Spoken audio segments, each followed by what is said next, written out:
So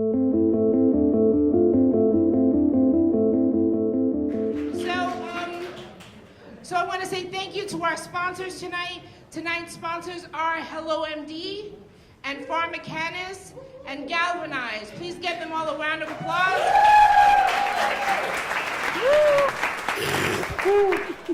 And so I want to introduce you to the panel leader. She's an amazing speaker, and she's with HelloMD. Please welcome Pamela Hadfield. Hi, everyone. Talking to her for months. Oh, I don't do microphones. No mic. Can everyone hear me? No. Okay. Can we turn on the microphone? And then everyone can hear me?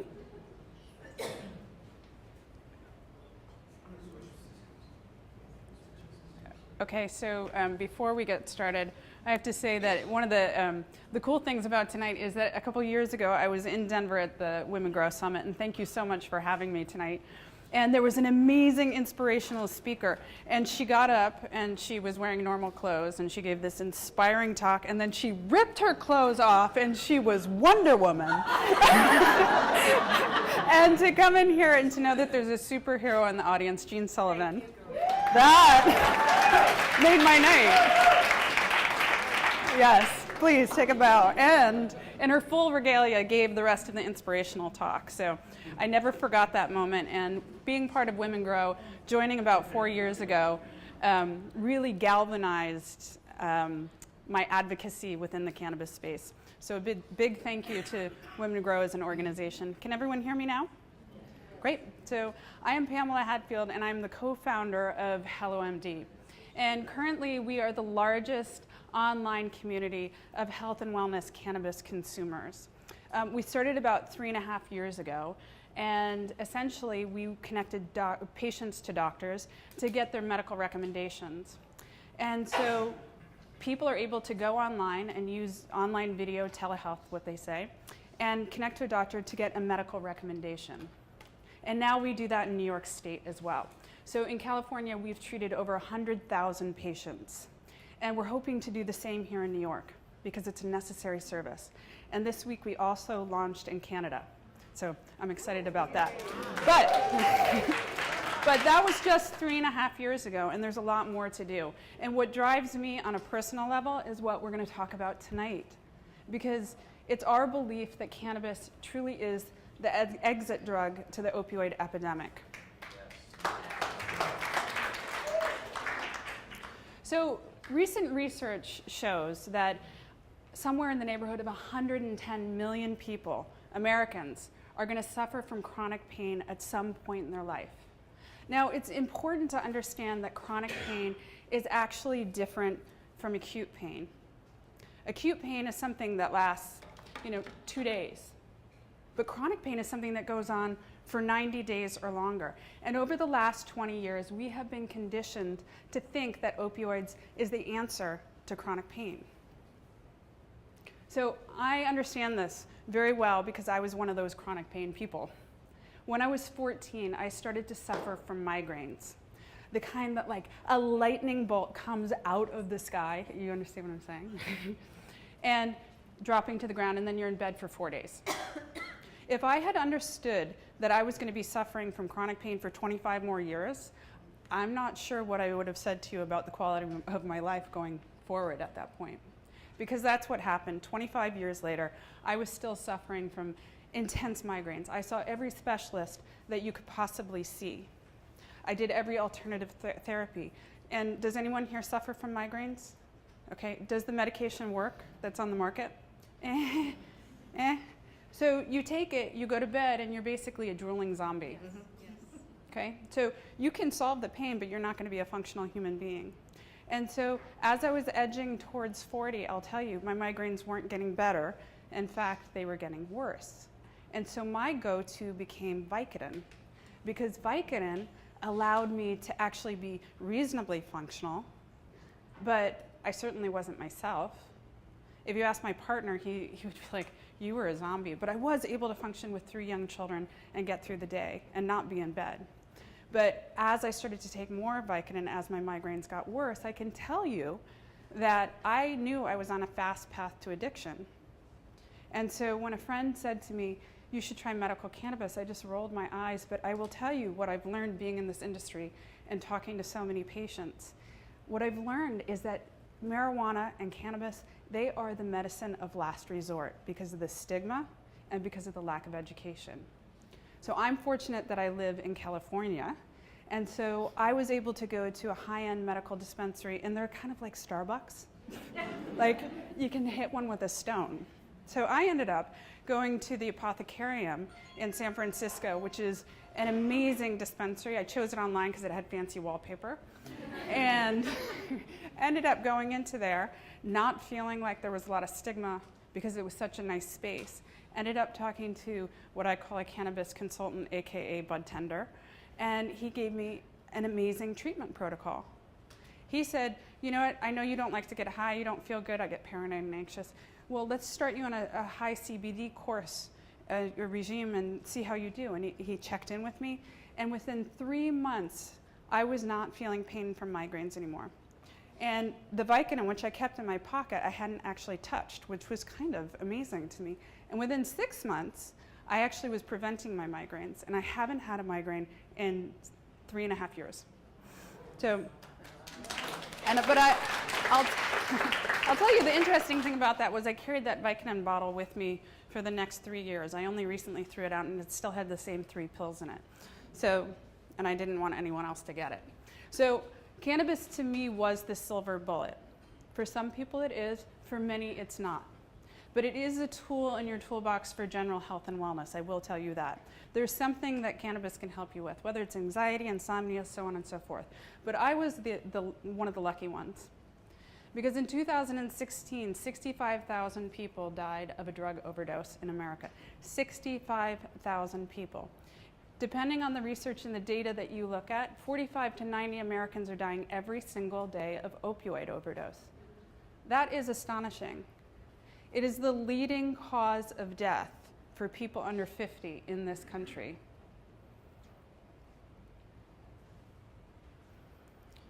So, when you look at a society that's conditioned to take opioids and take so many, and people are dying at such a rapid rate, in 2015, the news media said, well, 2016 couldn't possibly be worse. And yet it was. It was worse by quite a jump. So sometimes when these things happen, you have to take a look back and understand how you got there to begin with. And I like to think about it as sometimes a snowflake can fall down and a whole avalanche can occur. That's what happened with the opioid epidemic. Because in 1980, there was a study that was released by Porter and Jick. And Porter and Jick were 2 Boston University researchers, and they decided that they were going to look at the medical cases of 12,000 patients that were in the hospital. And those patients were acute pain patients, and those 12,000 patients were given opioids for 2 days. Out of those 12,000 patients, 4 became addicted to opioids. Now remember, there's a big difference between acute pain, 1, 2, 3 days course of opioids, and chronic pain, 30, 60, 90 days of opioids. So Porter and Jick made the conclusion, or had the conclusion, that addiction is rare in patients treated with narcotics, which is true if it's acute pain. But what went on from there is that they wrote a letter to the New England Journal of Medicine. It was a letter to the editor. It was 1 paragraph, very short. You can look it up online when you go home tonight. You can see it. And in it, they stated that less than 1% of opioid users became addicted to drugs.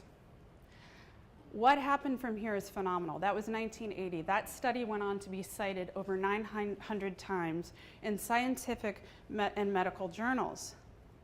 And what happened from there is that that particular quote became the gospel. It became the ammunition for every pharmaceutical company and pharmaceutical representative going out and peddling opioids.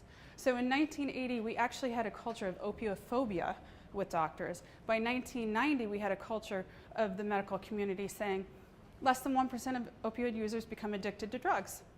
That's a big difference. And it was all because of the Porter and Jick study. So that was step 1. 1996 happened. And OxyContin came to the market. Now, the interesting thing about opioids is that they actually became much stronger. By the time OxyContin was released to the market, opioids, the OxyContin opioid, many people say it is the chemical cousin to heroin. People often crush it up and snort it, in fact. So opioids had actually changed dramatically as well from the time that study that is constantly was being cited.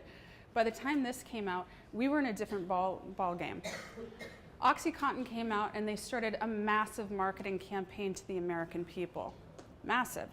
It was in print, it was on TV, and it was on the radio.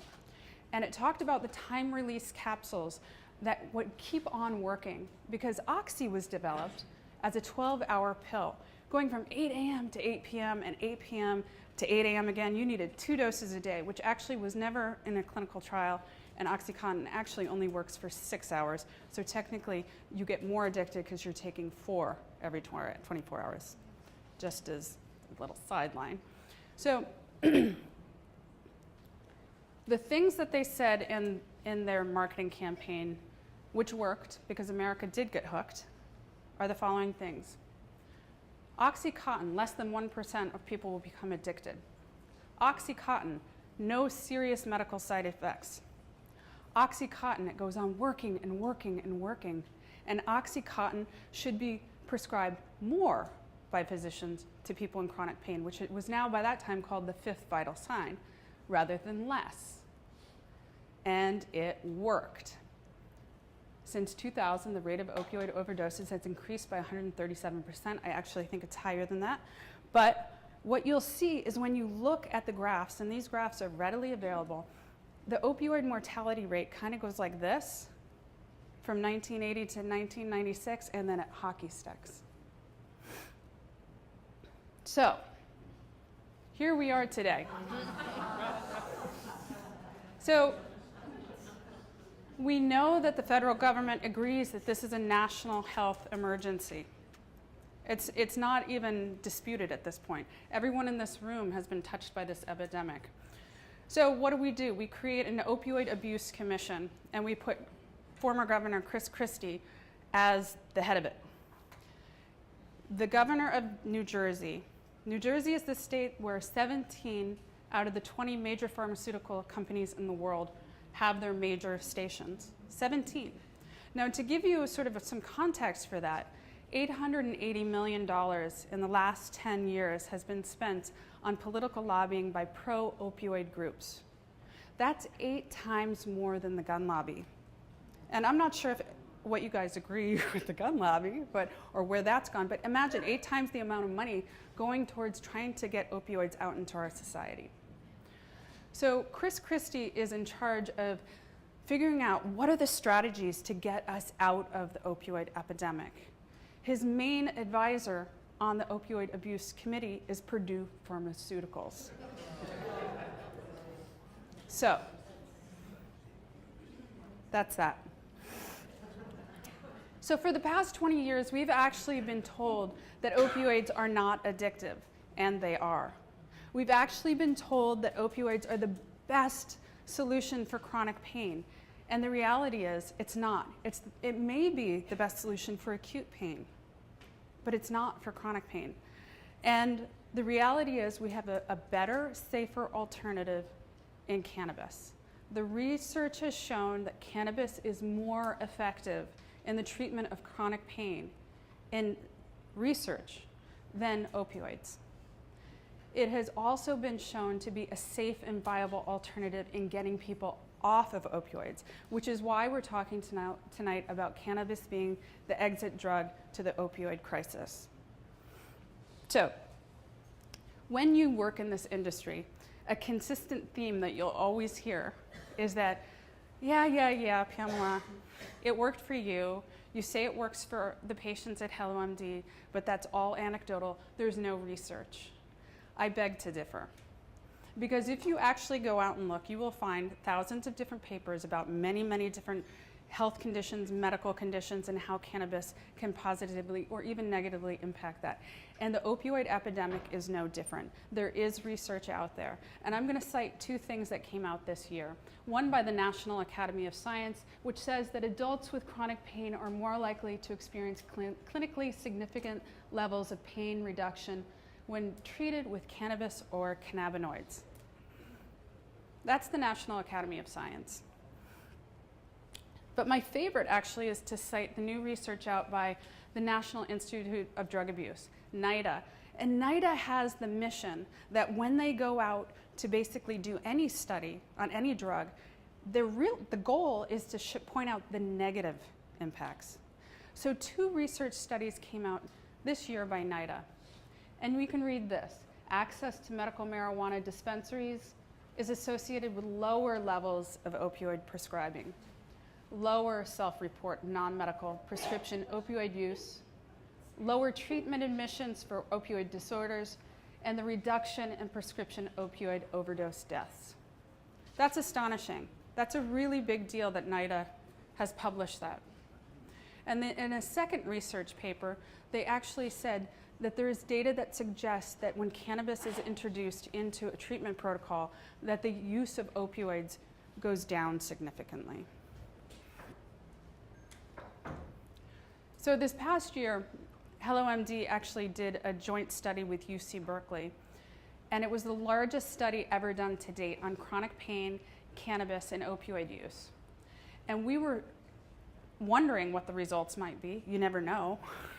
But it came back that 97% of the 3,000 participants agreed that they were able to reduce their opioid intake when cannabis was introduced. And 81% actually thought that cannabis was more effective than their opioids.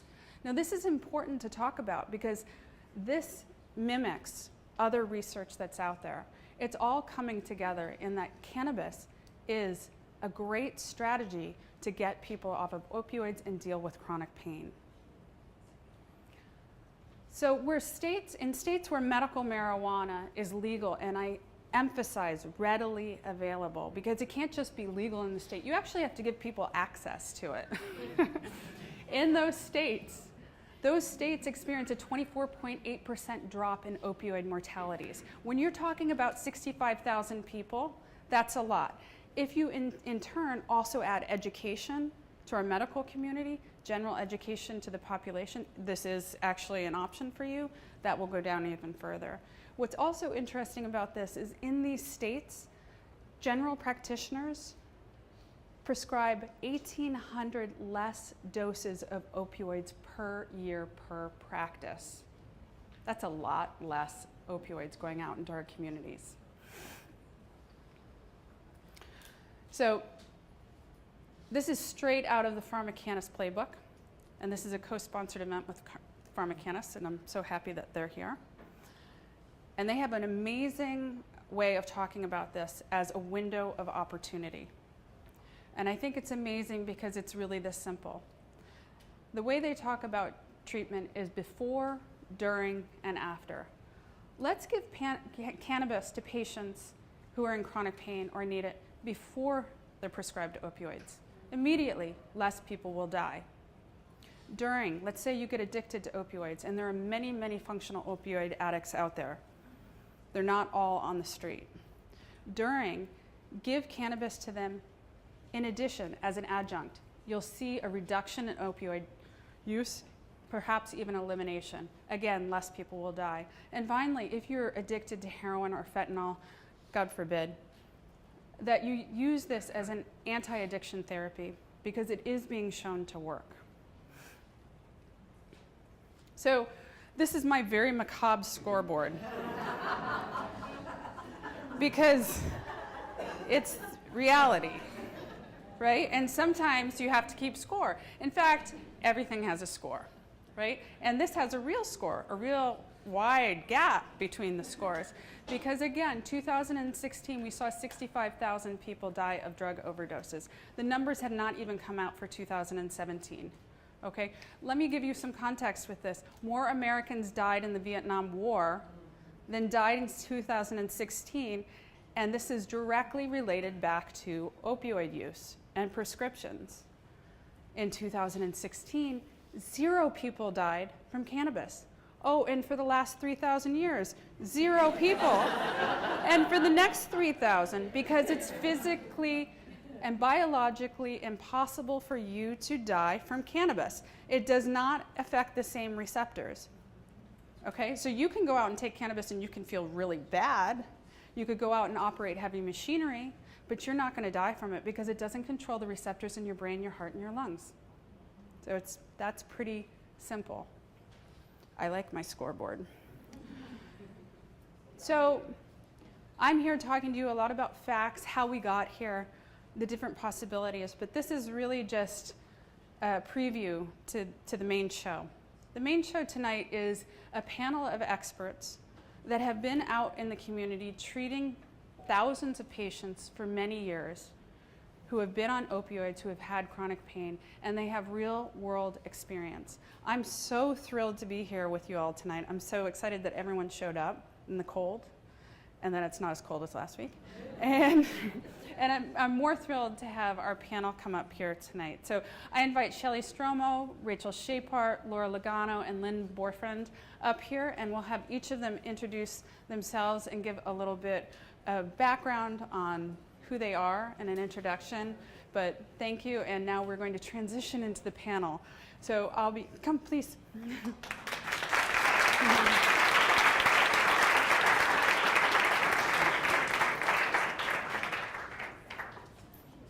Okay, so now I'm going to transition to this. Test.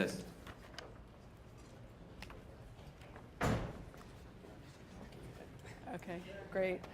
All right, so can you hear me? Yes? Okay.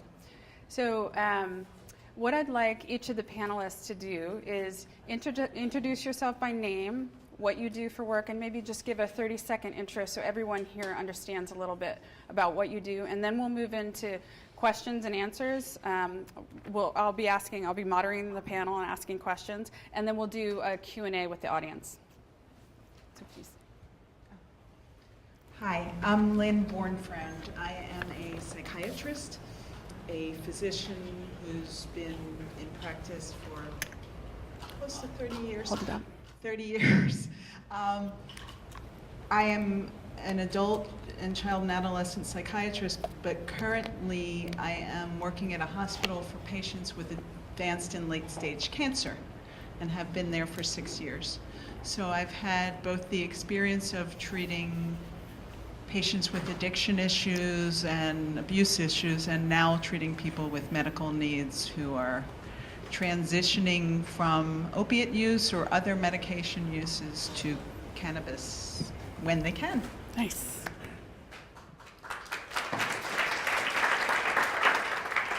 Hello, my name is Rachel Schepart. I am the lead pharmacist and director of dispensaries here in New York State for PharmaCannis. I opened the first dispensary in New York State January 7th, 2016. It was me. I was standing out front with 4 news stations, and there were 7 patients in the state. 7 whole patients. So we've come a long way. We've got a long way to go. I got into medical cannabis because I have a strong belief that patients need alternative medications. They need help when no one else was willing to listen. And so that's what drove me into this industry, and I haven't looked back. I've probably treated somewhere over 4,000 patients. Many of them have completely gotten off their opiates, yay. And I do think that we've opened the door to our future here in America.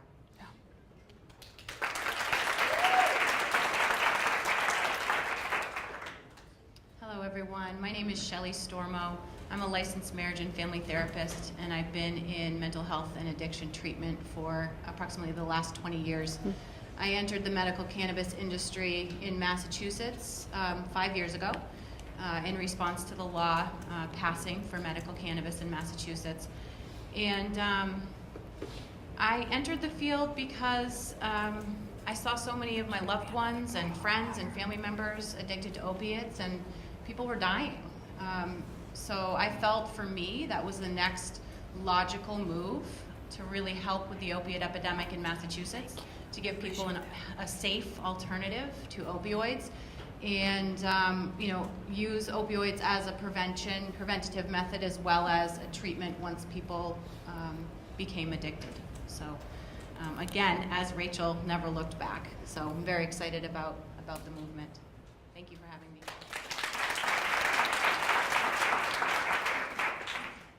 Hi, I'm Laura Lagano. I'm a registered dietitian nutritionist with training in functional medicine. I have a private practice looking at root cause resolution, and it's all about personalized lifestyle medicine. And what I can tell you for sure is that cannabis belongs right at the front of the pack for personal lifestyle medicine. Because think about it, you can actually grow your own medicine.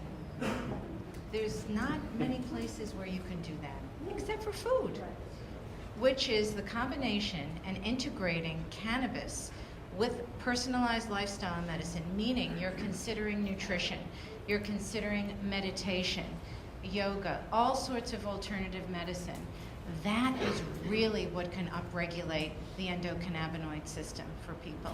And it's part of the reason why cannabis works for opioid addiction, because what we see is that people in my practice, for people who have opioid addiction, they're also addicted to other things.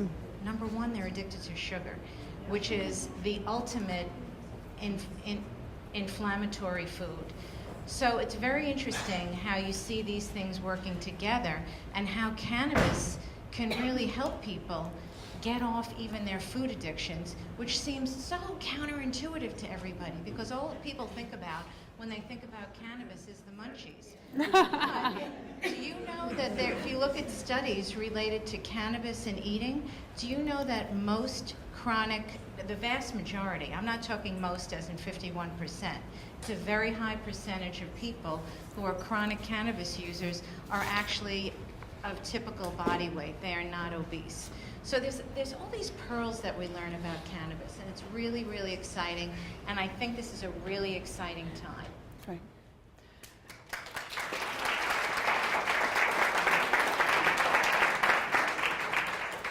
So I'm going to kick this off by asking each individual a question first, and then we'll circle back and kind of do an open-ended question. But I have pointed questions for each of you. So I'm going to start with you, Rachel.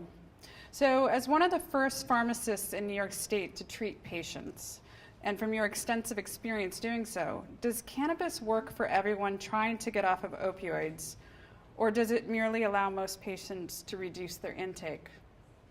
So we have seen some variable results, right? So some patients clearly get off of opiates, absolutely.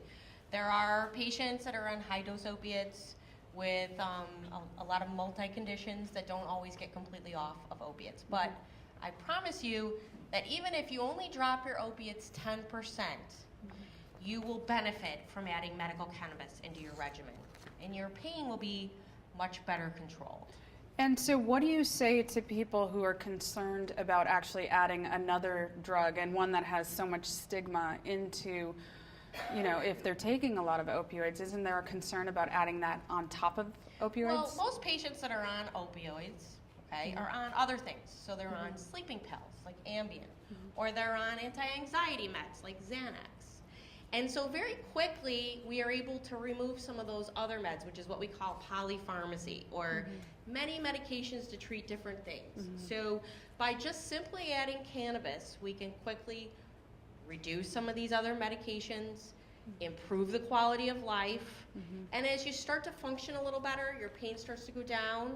Understand that a lot of patients on opiates aren't getting pain relief. So they're on them, but it's not really working anyways. So as we're starting to do these things, we're seeing a lot of just overall quality of life. And eventually, I think that if someone works at it, they can get to a level where they're very low on their opiates. So it sounds to me by what you said in a not hugely successful story, but a semi-successful story. Somebody reduces their opioid intake by 10%, but then that might also mean that they're able to reduce their Ambien and the other. So I guess what my statement was basically that even in the kind of, let's call it the worst case scenario, right, where they can only come down a little bit off their opiates, that patient's life has so greatly improved because they are taking less other medications. They're resting better. They're not as anxious. If anyone's taken Ambien, they know it doesn't really give you a restful sleep. It's terrible, okay? It's better than no sleep, I would imagine. That's why people take it. But it's not effective. Right. So cannabis is so much better at it that all these things are adding to an improved quality of life. But having said that, most of the patients I've treated have gotten well below 10% reduction. That was just kind of my worst case scenario. Yeah. Great. Thank you for that. Okay, so the next question, Shelly, passing the microphone. So you have a long history of treating substance abuse and mental health problems among your patients. Cannabis has had a long time reputation and stigma as a gateway drug. You may be using it as an exit drug for patients with addiction challenges. So can you speak to that stigma associated with the cannabis, as well as the efficacy of cannabis in your treatment regime? So, you know, anytime there's a paradigm shift or a shift in thinking, you're going to have people who don't agree with you. You're going to have people who are speaking really to their fear. So, yes, there is stigma. Yes, we need more research. We need more education. But what we find is most patients, and a lot of patients come in with a caregiver in New York as well as in Massachusetts. And when people come in and get educated and they start to talk with us and really talk about a treatment plan, that fear is greatly diminished, if not gone. And people, I believe, that are being treated in our dispensaries are helping to spread the word about cannabis. We're seeing an incredibly high rate of success with opiate-addicted patients who come in. I would say upwards of 85% of the patients who come into our dispensaries, they're the ones that start the conversation about how they're unhappy with their pharmaceutical medications. They're the ones who start the conversation about, can I start coming down off of my medications today? We recommend that patients are on a cannabis regimen for at least about 2 weeks before they really start to reduce some of their medications. And can you speak to that? Can you give us an example of how that might happen? Sure. So Rachel is our head pharmacist, and what we do when working with patients is collaborate with the pharmacist, who then speaks with the patient's doctor and really works to create a plan for success for that particular patient. And every plan is different. It really is dependent on what that patient's experience in life is with cannabis. Have they had any life experience? It also depends on, you know, the level of opiates that they're on and how long they've been on that protocol. So it's really individualized to each patient, to their willingness and their motivation, again, in combination with the pharmacist and the patient's doctor. Okay, that's great. Thank you. So the third question, you're going to have to pass the microphone all the way down to Lynn. So, Lynn, in the last few years, you've been treating patients at cancer treatment centers of America where patients are in later stages of cancer and probably hospice. Is that correct? It is not a hospice, but later stages of cancer. Not always. Not always. So earlier stages and later stages. So opioids and morphine have been a go-to in the past. So I'm curious as to how cannabis has changed the way you work with patients, and have you been successful in transitioning patients off of opioids and morphine with cannabis? So maybe give us a little bit of a picture of that. It has had a dramatic impact. The interesting thing, although we are in Philadelphia, is I think you need to speak up. the average patient comes to CTCA in Philadelphia from about 250 to 300 miles. So patients from all states, all over the place, and with wide variety of experiences with cannabis. As any good psychiatrist, my beginning of dealing with medical cannabis roots back to my mother. When my mother was diagnosed with stage 4 cancer, we had an 8 or 9 month period of time where we tried everything else to address many symptoms: pain, nausea, appetite, irritable bowel kind of symptoms. And she essentially died of malnutrition rather than cancer. Jeez. At the very end of her life, she finally agreed to try medical cannabis in a candy form, and I came into my mother's apartment and found her sitting up, not anxious, not stoned, and eating. And for me, it was a very dramatic moment and has impacted how I approached my patients. And as I started to ask, more and more people started to say, "Oh, thank God, I've been using it. I didn't want to tell someone," or "You gave me that medicine for sleep or anxiety and it wasn't good, but then I went back to this." And as I started to learn more, as the state's laws changed, as there was more availability and accessibility, as I met more and more patients who were referred for depression, but the real thing was that they were in pain and it was not controlled, and they were taking more and more opiates and they had more and more side effects, but they were still in pain. And as we were able to shift from that to maybe adding medical cannabis for people and some of the side effects from constipation, which may sound like a joke but is no joke, especially when you've got cancer, to that pesky problem of respiratory suppression and death. As we were able to shift away from those issues with the medical cannabis, people's qualities of life were dramatically improved. And asking people, "Hey, have you noticed you're cutting back with your opiates?" and having people say, "You better believe it." And their pleasure and satisfaction has been very dramatic. That's an amazing story. Thank you for sharing that. So we're going to go over to you, Laura.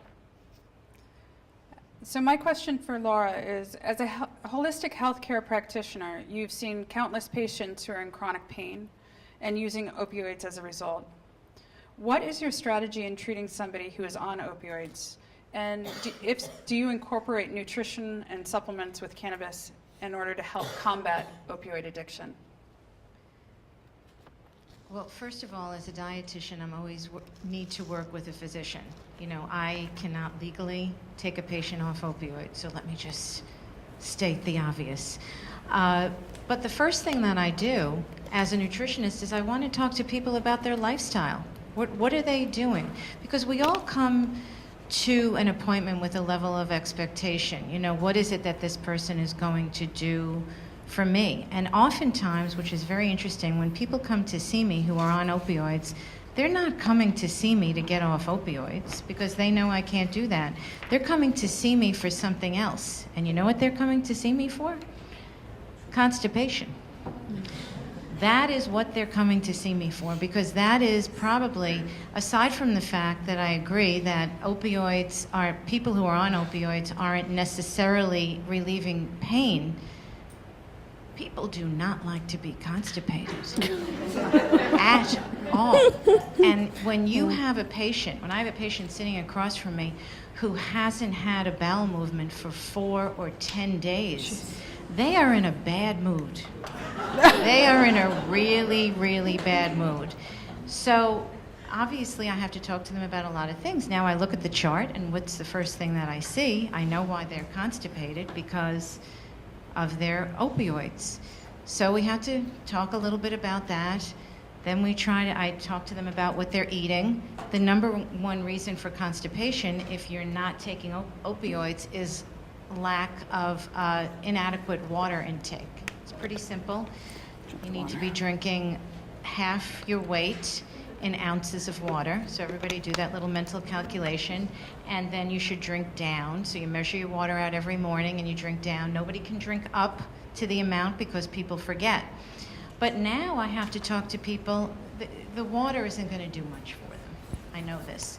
So now we have to talk a little bit about, okay, what about your opioids? Can we get your physician involved in this? And the conversation for cannabis can be sometimes a very delicate one, because I don't know if the person sitting across from me will be open to cannabis. I mean, I have people who I've said meditation to, and they're completely wigged out. You know, that is just too woo-woo for them. So I don't know what the reaction is going to be for cannabis, but I have all sorts of little tricks I use, and I ask people, you know, do you know somebody who maybe is a little tightly wound? Have you ever thought that, could that person use a hit, you think? and you know what happens? Then suddenly I'm reeling them in. They become interested, because that's really the first thing. Even if you have patients, and I think we all know this, who are on opioids, you know, they've gone the pharma route. There's still a lot of canophobia, so a big part of that conversation is breaking that down, that canophobia. So I'd like to just jump in here and talk to the whole panel about canophobia, because one of the challenges, I think, in this industry and being a practitioner using cannabis is, how do you have people get over that mental hurdle when they are addicted to opioids, or they're having trouble, or the caregiver? How do you get over that hurdle in order to introduce cannabis in an effective way where people aren't completely freaked out about it? So let's just talk about that for a couple minutes. So when someone comes into a dispensary, they've kind of got past one hurdle, right? So they've decided to try it, but they're still very, very scared. And usually they come in with someone, whether it's a family member or a neighbor, and because they want someone to help them, hold their hand a little bit, they're scared. And so they're always usually afraid, right? So they're worried about the stigma. They're worried they're gonna have a euphoric or high sensation that they're not gonna be comfortable with. They typically kind of come in, they don't say a lot. We have to start to kind of open the conversation. And I think once patients realize that this is gonna be slow, you're gonna be comfortable, you're gonna be functioning in the world, and all of a sudden, it's, hey, what is that right there? What does that mean? And what is that right there? What does that mean? So what I find is, as soon as we can break that barrier, patients want to learn. They want to know more. They want to become involved. Because the great thing about cannabis is it's not pharma. And the great thing about cannabis is everyone can relate to it. And I think that as we start to educate the public, all the stigmas are going to start to diminish. It's funny because I'm before that stage, and I have a lot of people who come into my office. I had a woman last week who said with great anger, my kid, a woman in her mid-60s, my kid said I should just go get some pot. And I said, well, you know, don't take my head off, but let me tell you why. And I pull out my story about my mother, who was, by the way, 84. When she got diagnosed. Very healthy, no medical illnesses, but 84. Never had any drug use in her life or anything. I tell them about what I've seen with other patients. I also often find myself pointing out to people, you say you don't want to be high or impaired. You take, let's just review, opiates, Xanax, Ambien, you know, blah, blah, blah, blah, and I go on and on and on. And then there's the exponential additive effects of taking them together, and you're worried about.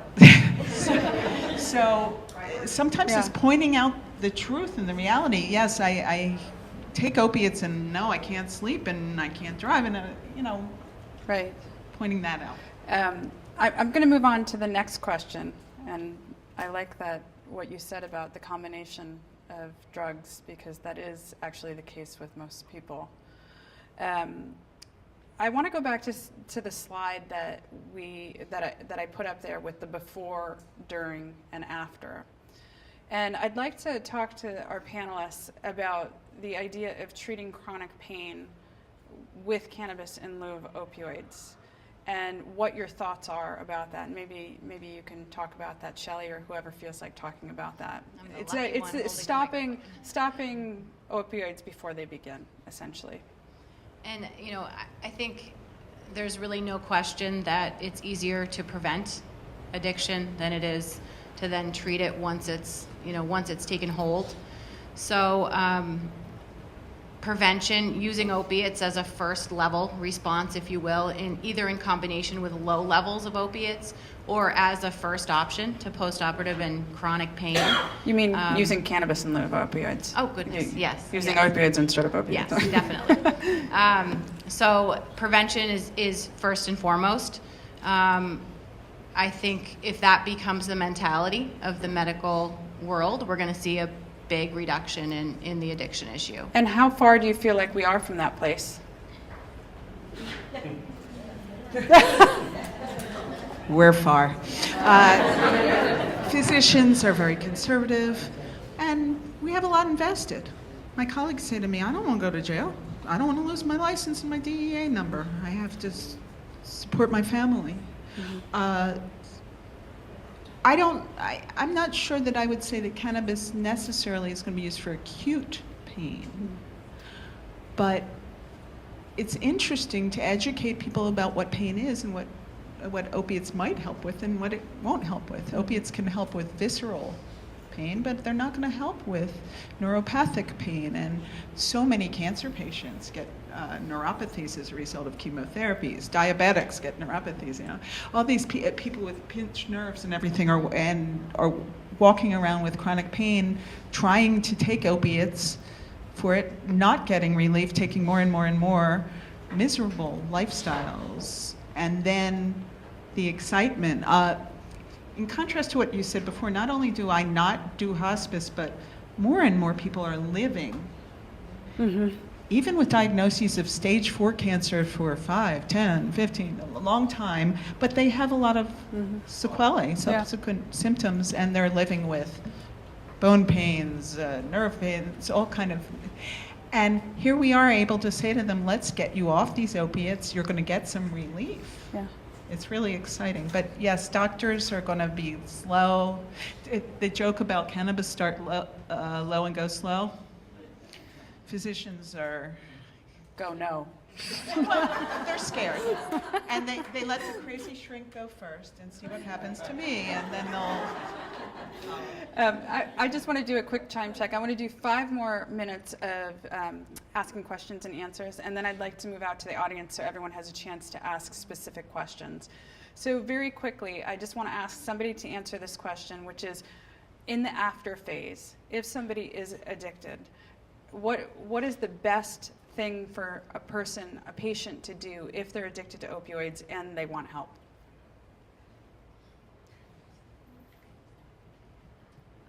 I think the number one issue that we have right now going against us in cannabis is the canophobia and the lack of education.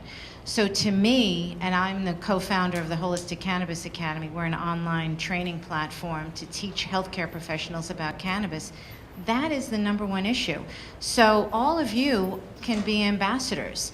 For every person you know who says has a complaint, or they talk about somebody on opioids, or they talk about somebody who has cachexia or can't eat or is vomiting because they're taking chemo, it's really our job to tell people, hey, you know what have you thought about cannabis? Because people still have this thing left over from the Harry Anslinger days of, it's reefer madness. Everybody's imagining that if you use cannabis that you have to get high. And I actually think that's the number one thing to talk to people about, is that if you use cannabis medically, it does not mean that you have to be stoned. There's such a thing as microdosing, and we don't talk about that enough. So that is, to me, education, and all of us are ambassadors. That's what we really need to be doing. That's a fantastic answer, thank you.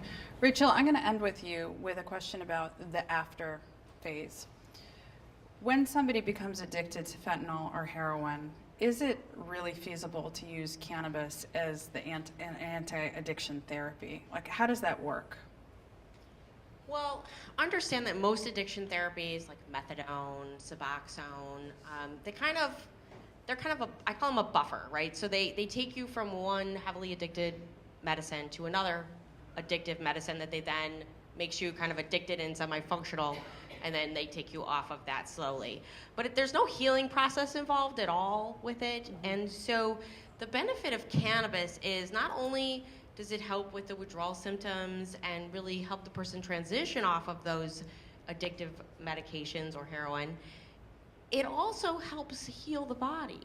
So there's a lot of data to support that it's healing the addiction where it began, within the endocannabinoid system. And so I really feel that having a program to get people off of heroin or using methadone with Suboxone without medical cannabis is doing everyone a great injustice, because the minute you remove that Suboxone or you remove that methadone, there's not been any healing process.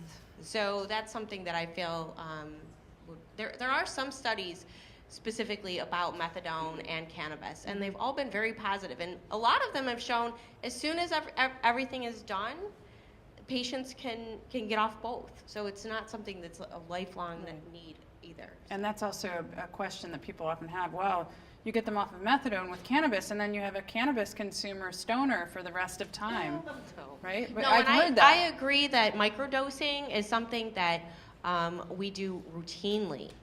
And if you've never been on an opiate, microdosing is very effective. And you're very high functioning and really beneficial. Great, thank you. Okay, so now I'd like to open it up to the audience. Anyone who has questions? Okay, great. You. Here.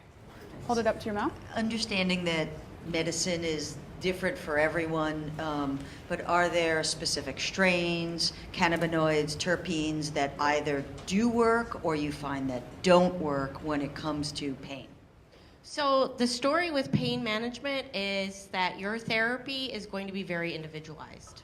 So as we are all different in this room, how the way that cannabis works with you is going to be very different. There are some general guidelines that we follow, and then we get the patient to give us feedback, and then we move from those general guidelines into other areas. And the great thing about cannabis is it's more, part of what we have to do is teach patients that now it's time to actually not just take a pill, get an effect, and move on with your life. It's time for you to understand how cannabis makes you feel and give us feedback. So patients are in a new mode, which is really great.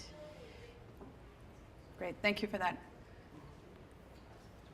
If you have a chronic acute pain, like you're talking about pain, I've been thinking about this a lot lately. Not that I have that or that I use opiates for anything, but I'm thinking of other people. Or say you had terrible toothache or something, or you have a root canal, this and that, and they give you some opiates. And so can you use a little bit of opiates and a little bit of pot and kind of put it together, a little mixture, a cocktail? Not that I want to, but I'm just saying I don't see how we can work without it Okay. for acute pain.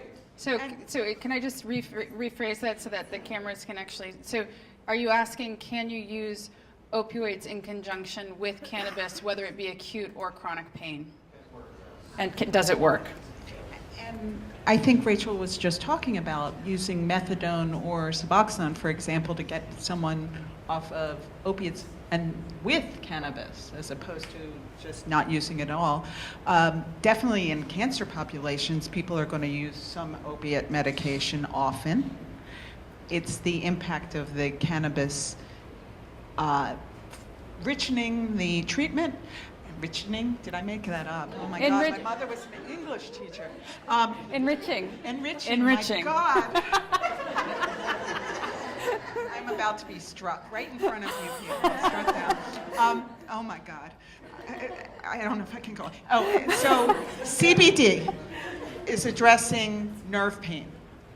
Opiates aren't addressing nerve pain. So when you have a complete cannabis product, you may have a more enriched experience.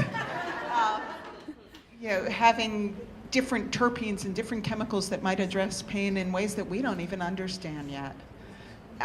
Can nausea, can anxiety lead you to experience more pain? Absolutely, that we know.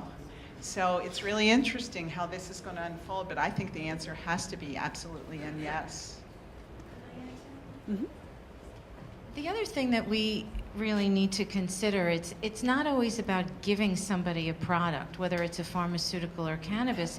We also have to think about looking at people's lifestyles. So whether or not we can add guided imagery or meditation, yoga, anything like that to help people reduce pain. And I think this is a whole nother topic, but the other thing we also need to be looking at, and this is a big thing that I do in my practice, is what's going on in the gut. The gut microbiome, you know, that really can change your health, and we see and we know that cannabis actually changes the gut microbiome. That is big news. Thank you. I feel enriched. Like a dog and a bone. Okay, are there any other questions? Yes. Okay, can you just speak into the... Hi, I'm Alexi. I'm a nurse. Actually, I think I might have seen you speak at Alchemist Kitchen a while back, and I thought you were amazing, so it's crazy that I get to see you here, so thank you. I had a question for all of you. How do you determine like what you prescribe or recommend for patients? Do you collaborate with biologists? Do you resort to the research? Because I don't know about like the guidelines, to be honest, but I'm just curious.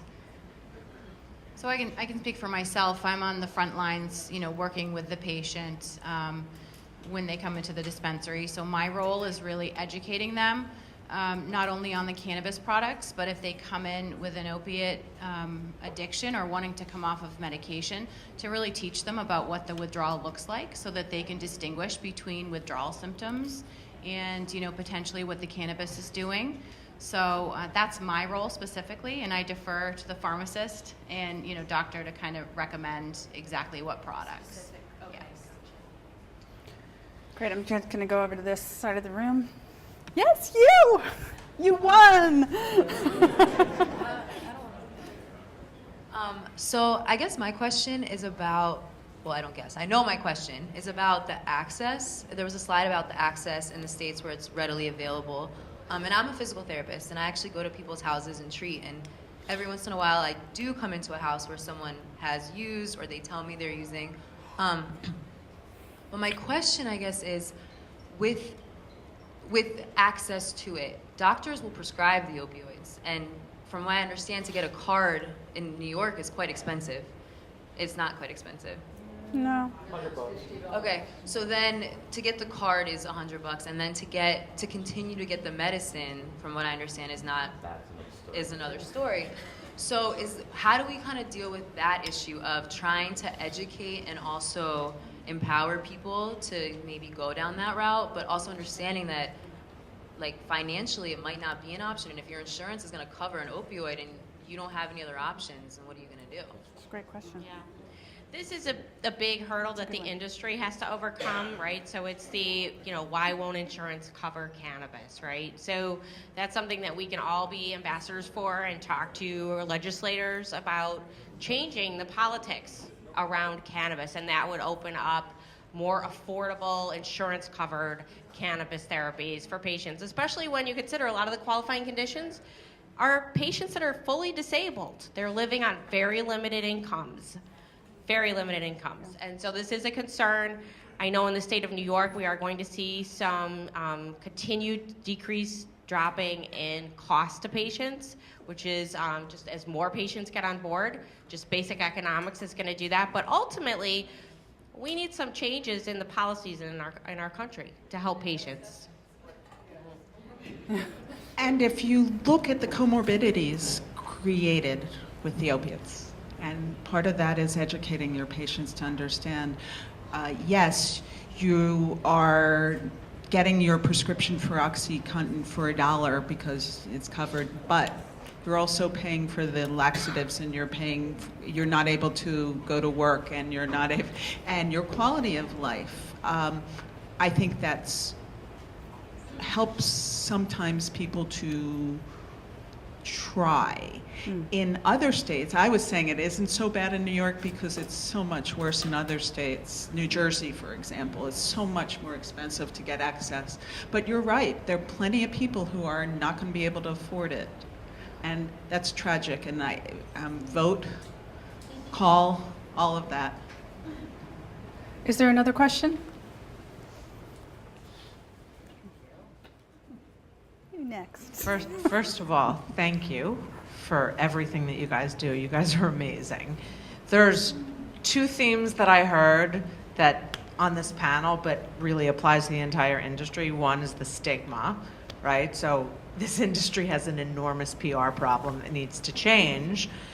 And two is research. So they kind of go hand in hand. And these are, to a certain extent, huge limitations based on, just the federal guidelines that exist today. But how do we change that today, understanding the limitations? So one, changing the perception, and two, making some research available, more available. You guys have referenced different aspects of research, but it's still somewhat limited.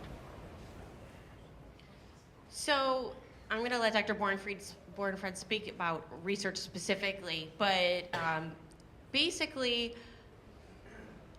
people started this program. So there's a program in New York State because of a mom who advocated, who needed their child to get cannabis. And ultimately, it's the people who are going to change the stigma. So as everyone who knows someone who benefited from cannabis, and the reason cannabis is growing industry is because it works, okay? So as people start to talk about it and start to network and start to tell each other, there's gonna be no stopping it. Power to people. We've changed a lot of things that were established industries. We've told the food industry that we don't want 8,000 grams of fat and sodium in our foods, and we want to know what our choices are. And it's slow, but there's impact. In terms of research, you guys know about how certain prescriptions have to be written, and certain you can get refills and certain you can't. It's the class scheduling of medications, and in the United States, federally, cannabis is class 1, right up there with heroin, ecstasy, LSD, and the federal government says there is no medical purpose. That's got to change. That's why we don't have research, because why would you research something that has no medical purpose? As a forensic psychiatrist, I did a lot of work with people dealing with sexual abuse issues. No one wants to research that either, because no one wants to hang out with kiddie porn. Why is cannabis considered the kiddie porn of medication? And we have to make that change. Did you say that? I don't feel that way, but what I'm saying is there's so many people who are acting, and we have to make that change and say it's not okay. You're right, we do. I'm sorry. No, that's okay.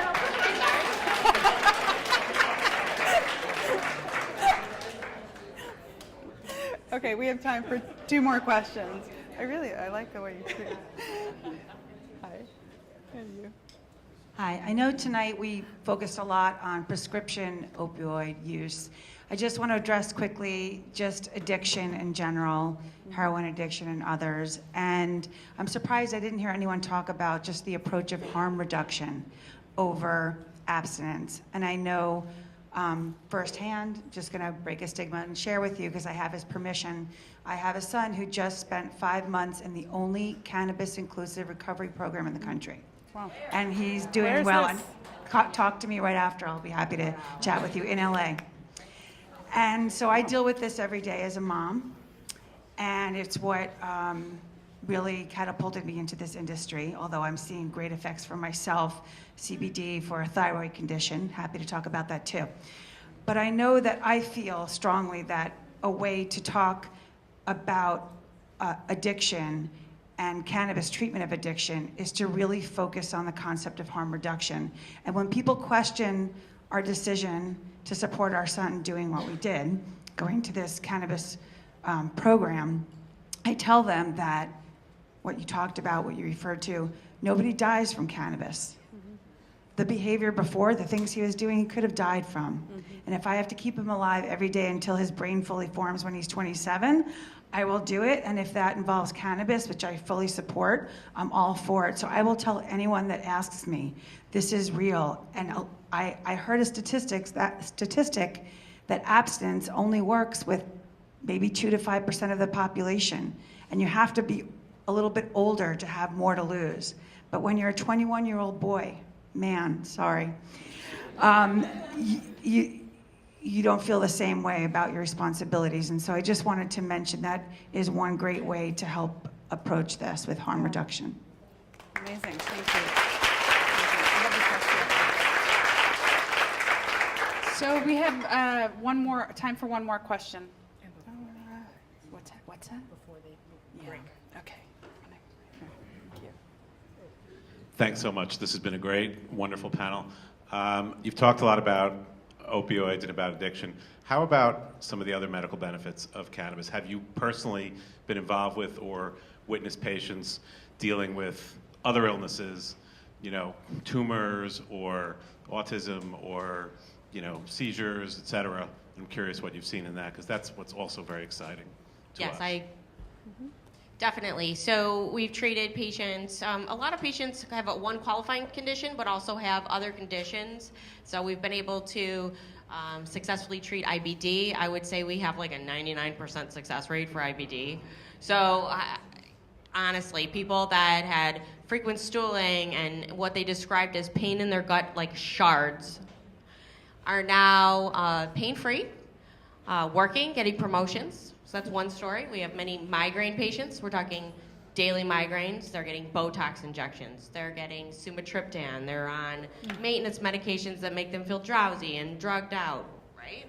Now, they might have one migraine a month, okay? And this is quickly. This was within several months of therapy. Yes, I have to most definitely say that there are very few patients who start cannabis that don't have benefit. Cancer patients have almost everything, one way or the other. And so pain, nausea, anorexia, irritable bowel symptoms, muscle spasticity, neuropathic pain, anxiety, insomnia, depression, and it goes on and on. As a child psychiatrist, in terms of things like autism, the obsessive and repetitive self-harming behaviors that you see those magical videos, seizure disorders, and how about one of my personal favorites, post-traumatic stress disorder, which, I educate people every day that every person who hears you have cancer, I believe, has PTSD just by the nature, but so many other areas of our life. So it's really exciting, not just the pharmacology, but also the self-medicating with all these, we talked about food, gambling, sex, spending, all these other things that we're impacting if we treat these disorders. So many people self-medicate with cannabis, and the three primary reasons why people self-medicate are pain, insomnia, and anxiety. And anxiety is very closely related to gut health and the gut microbiome. So I have seen insane success, as you said, with IBD, with all sorts of gut health issues, but really also with anxiety. And for many patients who have, I'm not talking about extreme anxiety, but for low-level anxiety, where in fact I just got a text from my daughter who said, I'm leaving Philadelphia, there are too many people here who have anxiety. I said, I think they're everywhere. They're not just in I said, let's start them off with some CBD and then take it from there. So, that was to answer a question from before. How do you start out people? Sometimes you start them out with CBD and then you move them along, because they're not ready for the big guns. That's great. Okay, it's going to be time to wrap up now, but we have time for one more question? I actually want to ask the last one, if it's okay with you. Okay. How you doing, guys? Todd from High and Wine. Okay, I have to ask this question because we are at Women Grow. There are 4 women doctors on this front panel. What do you think about getting New York's next chronic condition, PMS, and what are you doing about it now? And give us some good ideas. I want to help my fellow women, and I know PMS works, and I know cannabis works with it, but being a guy, I'm having a hard time getting information. So if you can give us anything, it would be great. Final question. When will PMS be on the chronic condition list? And it is a serious condition. And So very quickly, what do you guys think about that? I think it's going to be a while. I do. It's unfortunate because if cannabis was viewed as a total holistic medication, PMS would be right on the forefront, right? But because, as Dr. Bornfriend said, it's kind of considered in the medical community a last resort medication, I think it's going to be a while. Do I think that cannabis would be great for PMS? Absolutely. Lowering anxiety, helping with mood swings, muscle spasms, all the headaches, all of the above. So I'd love to see it tomorrow or yesterday. But we're not holding our breath. And, you know, is it impolitic, especially when our male friend asked the question, to say, also, women need to raise their voices and say, you know, if you guys, it's like my theory about mammograms, that if men were having exams, you wouldn't be smashed in those panels. I think women need to say, we're done with this, you need to do something about this, it's not okay. All the women that we know who spend days a month in bed, now that's ridiculous, losing productivity, and yet we've just kind of accepted it as something we had to bear. So again, phone calls, educate your peers. I vote for the 3 a.m. infomercials for women. I think that if we, just a little joke on the side, a friend of mine who's here tonight said, you know, if they put in the middle of the night one of those infomercials about cannabis and menopause, they'd be selling it like crazy, right? That's hilarious. Great. Okay. All right, everybody, give the ladies a round of applause. Thank all of you. Thank you so much. Thank you. Thank you to Pamela Hadfield, Rachel Schepart, Michelle Stormo, Laura Lagano, and Dr. Lynn Bornfriend. Thank you so much, ladies.